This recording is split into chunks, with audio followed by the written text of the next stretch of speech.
મારું નામ કાળીદાસ પરમાર ઉર્ફે કાળુભાઈ પરમાર છે। મેં તારીખ 30/9/2024ના રોજ આ નકલ જે રવાના કરી હતી, મારી જે નકલમાં એવું હતું કે ઓઢવ દારૂબંધીનો જે વિષય હતો એ વિષય ઉપર મેં નકલ રવાના કરી હતી। ગૃહ રાજ્યમંત્રી, મુખ્યમંત્રી, કલેક્ટર સાહેબ ટોટલી મેં નકલ રવાના કરી હતી। તેમ છતાં બી મેં વારંવાર 100 નંબર ડાયલ કરીને કમ્પ્લેન કરી કે ભાઈ મેં 30 તારીખે નકલ રવાના કરી હતી, આજે તારીખ થઈ 6, બરાબર। અત્યાર સુધીમાં ઓઢામાં જાહેરમાં ધમધોકાર દેશી દારૂ તથા વિદેશી દારૂનો વેપાર થઈ રહ્યો છે।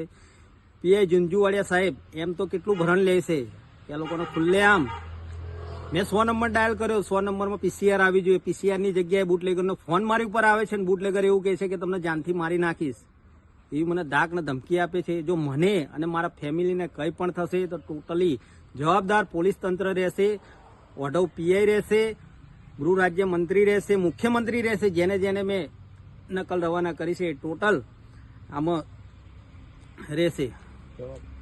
છું કાળીદાસ પરમાર ઉર્ફે કાળુભાઈ પરમાર। આજે મેં સામાજિક કાર્યકર્તા તરીકે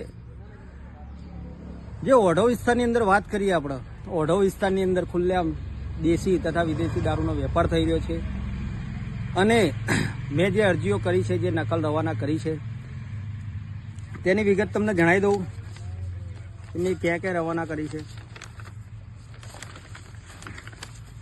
એક તો છે આપણે કલેક્ટર સાહેબ, સુભાષ બ્રિજ, સાબરમતી રોડ। બીજું કે ગૃહ રાજ્યમંત્રી હર્ષભાઈ સંઘવી એવું કહે છે કે તાત્કાલિક ધોરણે પગલાં લેવામાં આવશે। આજે મેં 30/9/2024ના રોજ આ નકલ રવાના કરી છે, તેમ છતાંય કોઈ પગલાં લેવામાં નથી આવ્યા।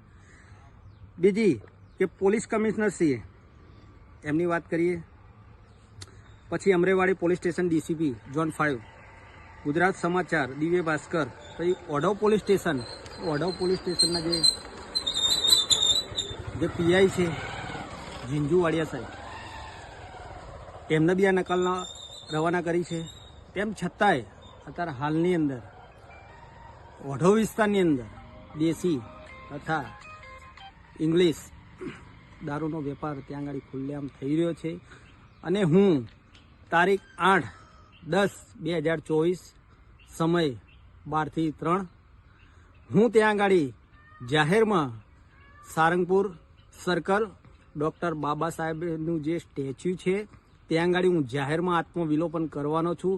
ટોટલી મીડિયા અને જેટલા બી સામાજિક કાર્યકર્તો છે તેમને મારી હાથ જોડીને વિનંતી છે કે ટોટલી બધા સામાજિક કાર્યકર્તાઓ હાજર રહેવું, ટોટલી મીડિયાઓએ હાજર રહેવું। જય હિન્દ, જય ભારત।